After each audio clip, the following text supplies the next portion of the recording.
Welcome. It's the Matic.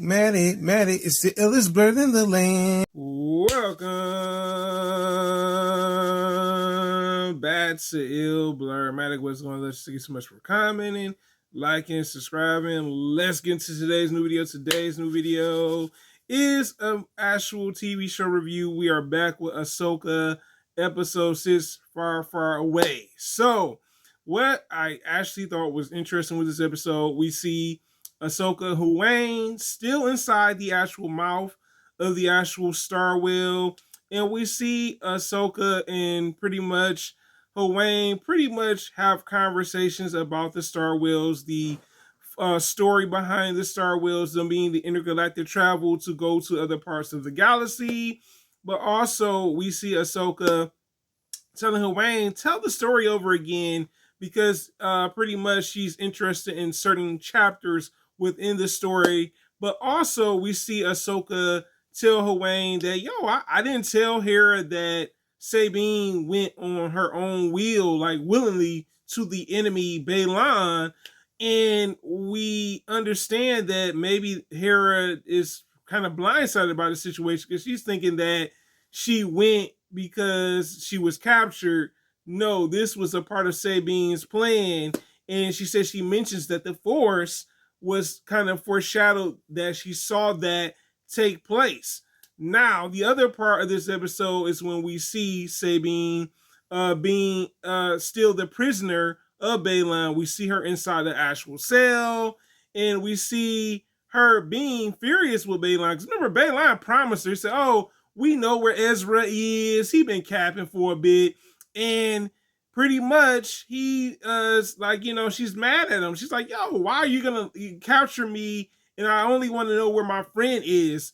But also we see Morgan, Baylan, and Shin Hati get ready to get off of the big ship that they're in and to travel to this new planet called the Dream and Madness planet, Dreams and Madness. And this planet is like a wasteland. When you get there, we see it's a wasteland like, and we see pretty much that the witches' ancestors there, Morgans, the great mothers. And I mean, these witches look pretty creepy. But the thing is, they don't trust Sabine, her being captive. They also mentioned that Thrawn is coming. I gotta say, what I liked about this, when Thrawn finally arrived on the planet, love the dynamics of the music. The music had villain vibes. I'm like, this is what I wanted to see. Villain vibes with the music, because the music made it more, I guess you could say, appealing. And I was like, and we see Thrawn, we see all the stormtroopers. And what I love about Thrawn, he comes in and he's like, hey, who are these, Jedi? And they're mercenaries, if you think about it, because they're not really Jedi. They're actually Sith. Well, Jedi turned Sith. But pretty much Thrawn knows about Baylan. I love that he knows about him already. He's like, General Baylan. I'm like, dang, bruh. Baylan, when was you going to tell us you was a general, bruh? I'm just saying, all right. I'm like, wait, this man was a general? The other thing that I liked in this episode that explored was about the myth of that actual planet that they're on now. Pretty much. But before I get into that, the witches don't trust Sabine, so they end up capturing her again. She's held prisoner again. Now let's get into Baylan and also Shin Hati again. So we see Baylan say, hey, this has been in folklore. This has been in stories. And Shin Hati like, well, stories are just stories, and Baylan's a little different. Also, what I got from this is Baylan's very wise. He reminds me of Qui-Gon from Star Wars Episode 1. I don't know if anyone else felt that way, but tell me in the comments if y'all felt that way. I was like, he's giving me Qui-Gon vibes. He's a very wise Jedi turned Sith, all right? Shin Hati reminds me of an Anakin in a way. She's very calculated, very tactical when it comes to her approach. And we see that between the two, they have that character dynamics going on with those two characters. But also, the most surprising thing is Thrawn wants to see Sabine Wren. So Sabine Wren, they get her out again. Thrawn meets her. He said, "Hey, you're the reason I was able to get out of this." But Sabine, like, "Yo, where my friend Ezra at? Like, you out here telling me this and that. Where's Ezra, right?" And I knew Thrawn was lying. Thrawn was capping. He was mad capping. He did not want to tell her where Ezra was. And he sets her free. Now, I am a little surprised by it, but it's more of a tactical thing behind the reason he did that. He lets her loose. Bayline pretty much was the reason she was actually there, because Morgan didn't want her there. I'm pretty sure Shin Hati didn't want her there. Bayline was the one that brought her to the planet because that's what he wanted her, and he also promised her to help her find her friend Ezra. I love after they let her go, pretty much Thrawn was like, "Oh, don't worry, you know what I'm saying? This is, a part of the plan." He already knew that Ezra was still alive because he said,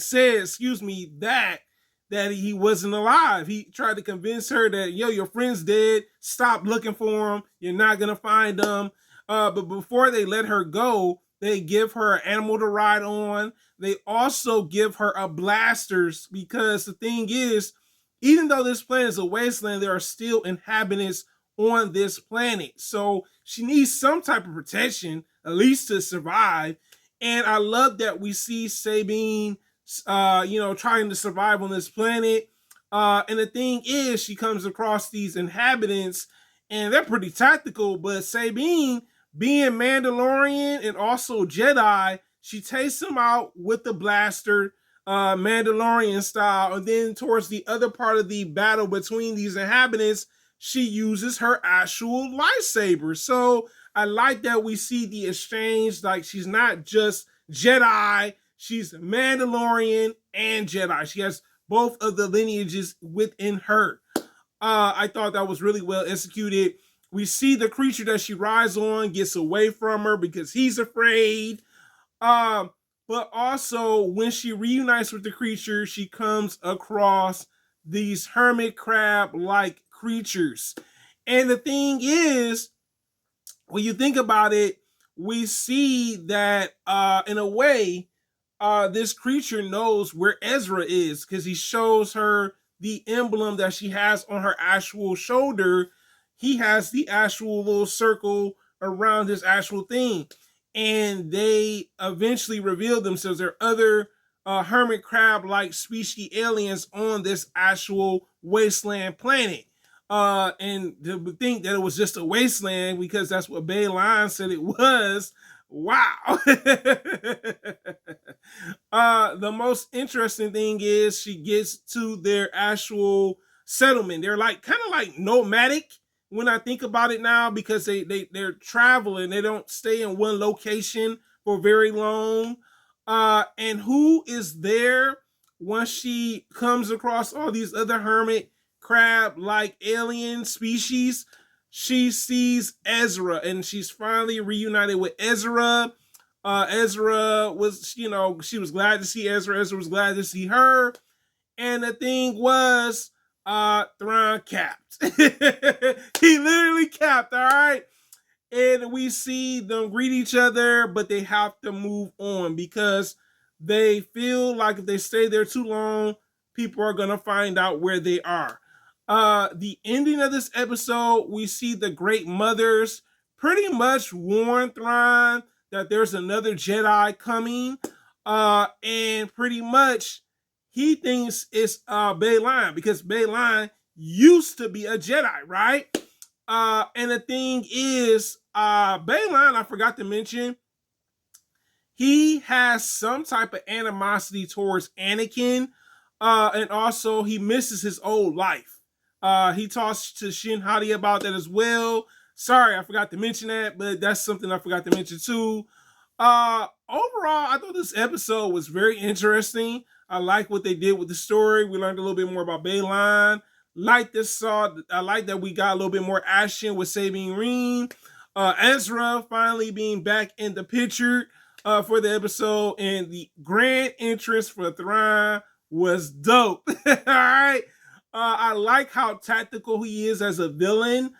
And like I said, he's definitely gonna be an interesting villain for this season, for it to be the last part of the the season of actual Ahsoka. But this is your boy Ilbler. Guys, you tell me in the comments, what did you like about the episode? What did you dislike about the episode?